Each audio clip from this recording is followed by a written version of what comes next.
Hi everyone, welcome to my channel love for you with Sanju. आज हमारा topic है Bentham. आज हम डिस्कस करने वाले हैं Jeremy Bentham and his contribution. उनका क्या कंट्रीब्यूशन था जूरिस्प्रूडेंस में। तो चलिए हम इस पर डिस्कस करते हैं। और अगर क्वेश्चन आता है यूटिलिटी ऑफ थ्योरी या बेंथम के ऊपर या बेंथम की बायोग्राफी के ऊपर, तो आपको यही क्वेश्चंस लिखना होगा, इसी का आंसर लिखना होगा, यही सेम आंसर आपको उसमें पुट करना होगा। लॉन्ग क्वेश्चन में आता है तो ये पूरा जो जैसा मैं आपको बताने वाली हूँ वैसे ही आपको पूरा लिख कर आना है। और अगर लॉन्ग नहीं आता, शॉर्ट आता है तो आप, और वेरी शॉर्ट आता है तो ये जो 3 लाइनें बस ये काफ़ी है उसके लिए लिखने के लिए। तो चलिए स्टार्ट करते हैं। जेरेमी बेंथम का कार्यकाल। Jeremy Bentham 1748 to 1832 was an English philosopher, jurist, and social reformer. He is known as the founder of the analytical or Austin School of Jurisprudence and the father of the legal positivism. तो इसमें हम, अगर ये छोटा सा question आता है only Bentham, Jeremy Bentham, तो आप उसमें ये 3 लाइन लिख कर आ जाएंगे तो आपको अच्छे खासे मार्क स्कोर हो जाएंगे कि जेरेमी बेंथम का 1748 से लेके 1832 तक का कार्यकाल था। वो इंग्लिश फिलोसोफर थे, जूरिस्ट थे और सोशल रिफॉर्मर थे। और उनको फाउंडर कहा जाता है एनालिटिकल स्कूल का, ऑस्टिन स्कूल का। और उनको फादर भी मानते हैं लीगल पॉजिटिविज्म के लिए। तो आप इतना लिख कर आ जाएंगे तो आपका शॉर्ट क्वेश्चन भी इसमें कवर हो जाता है। और जेरेमी बेंथम ने क्या क्या हमारे जूरिस्प्रूडेंस में उन्होंने क्या करा, उन्होंने किसको इम्पोर्टेंस दी। उन्होंने नेचुरल लॉ को नहीं माना, उन्होंने अपना ही एक एनालिटिकल स्कूल जिसमें उसका उनको फादर माना जाता है वही ही अपने आप को उन्होंने कंसिडर किया। और वही और भी जो स्कॉलर्स थे उनको सपोर्ट किया, क्रिटिसाइज़ भी किया।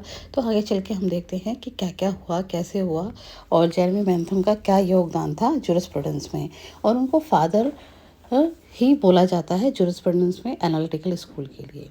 तो उनका जो मेन आइडिया था बेंथम का जूरिस्प्रूडेंस के लिए क्या था, उनकी जो थ्योरी थी वो थ्योरी ऑफ यूटिलिटी था। जैसे मैंने कहा था कि यूटिलिटी के ऊपर अगर आता है थ्योरी ऑफ यूटिलिटी तो भी आपको यही लिखना है। अगर आप बेंथम सिर्फ नेम आ जाए तो भी आपको यही लिखना है। अगर एनालिटिकल स्कूल के ऊपर बेंथम के साथ अटैच करके आए तो भी आपको यही लिख कर आना है। तो इसमें है थ्योरी ऑफ यूटिलिटी में बेंथम का क्या था। Bentham is a central idea was the principle of utility. Law should aim the greatest happiness of the greatest number. According to him, a good law is one that promote pleasure and reduce pain for the majority of people. Bentham के अनुसार principle of utility में ये है कि वो promote करते हैं pleasure को, कि जो पीपल्स हैं उनको तकलीफ़ ना हो, उनको हैप्पीनेस ज़्यादा मिले, ग्रेट प्लेजर मिले और ह्यूज क्वांटिटी में मिले। According to Bentham, law as a command of the sovereign. उन्होंने लॉ को बोला ये कमांड है सॉवरेन की।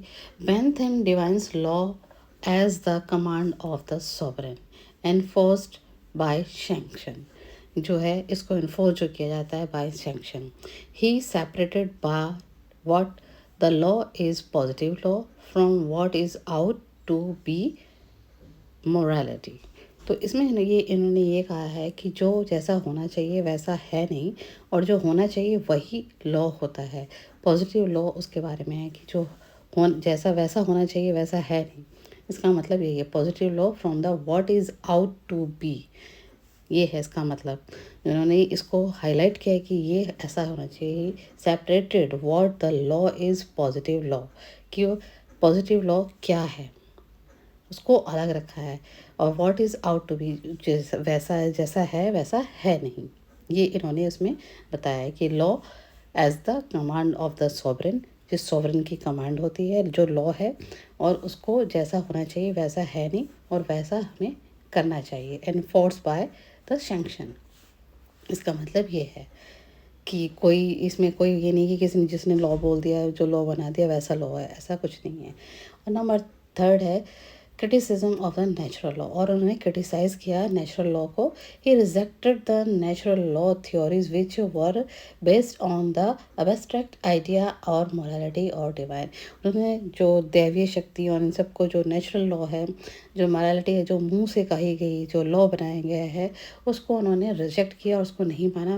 बेंथम ने बिलीव किया, Bentham believe that law should be based on human needed social utility, not the imaginary natural rights. हम कोई इमेजिन करके या किसी को सुन के या उसको, उस लॉ को हम नहीं मानेंगे. ये एक ह्यूमन की, जो हमारे जो व्यक्ति हैं, जो लोग हैं, उनकी जो ज़रूरत के हिसाब से ही लॉ बनते हैं और उनकी ही सोशल यूटिलिटीज़ का ध्यान रखते हैं, ना कि इमेजिनरी और नेचुरल राइट्स के बारे में ये मानते हैं. तो बेंथम उसको रिजेक्ट, नेचुरल लॉ को और डिवाइन लॉ को, मोरालिटी को रिजेक्ट करते थे, और उन्होंने माना कि एक का लॉ को लिखा जाना चाहिए, वो लिखित में होना चाहिए और इन्फोर्स में आना चाहिए, और वो सोसाइटी के वेलनेस के लिए होना चाहिए, और वो उसमें जस्टिस प्रॉपर होना चाहिए, उसमें लोगों को हैप्पीनेस मिलनी चाहिए, उनको तकलीफ़ नहीं मिलनी चाहिए. और नंबर 4 आता है codification law. Bentham strongly supported the codification of law, writing all laws clearly and systematically. Bentham strongly support करते थे कॉडिफिकेशन लॉ को, और वो मानते थे कि राइटिंग में लॉ होना चाहिए, सिस्टमेटिक होना चाहिए और क्लियर होना चाहिए. ये हमारे लिए बहुत ज़रूरी है. नेचुरल लॉ पे वो बिलीव नहीं करते थे. He believed codification law would make justice simple, certain, and accessible to all. Bentham believe करते थे कि जस्टिस सिंपल होना चाहिए, सर्टेन होना चाहिए और एक्सेसिबल टू ऑल, सबके लिए एक जैसा होना चाहिए और सिंपल होना चाहिए, जिससे वो सबके लिए एनफोर्स में आए और सब उसको माने, और वो कॉडिफाई होना चाहिए, वो कॉडिफाइड लॉ ही होना चाहिए. 5 is purpose of law. The purpose of law, according to Bentham, is to maximize happiness and minimize suffering in society. Bentham के अकॉर्डिंग, बेंथम चाहते थे कि लोगों को हैप्पीनेस ज़्यादा मिले और उनको दुख और तकलीफ़ें कम से कम हो. इस टाइप की सज़ा और लॉ कानून बनने चाहिए. Next point, he saw law as an instrument of social reform and welfare.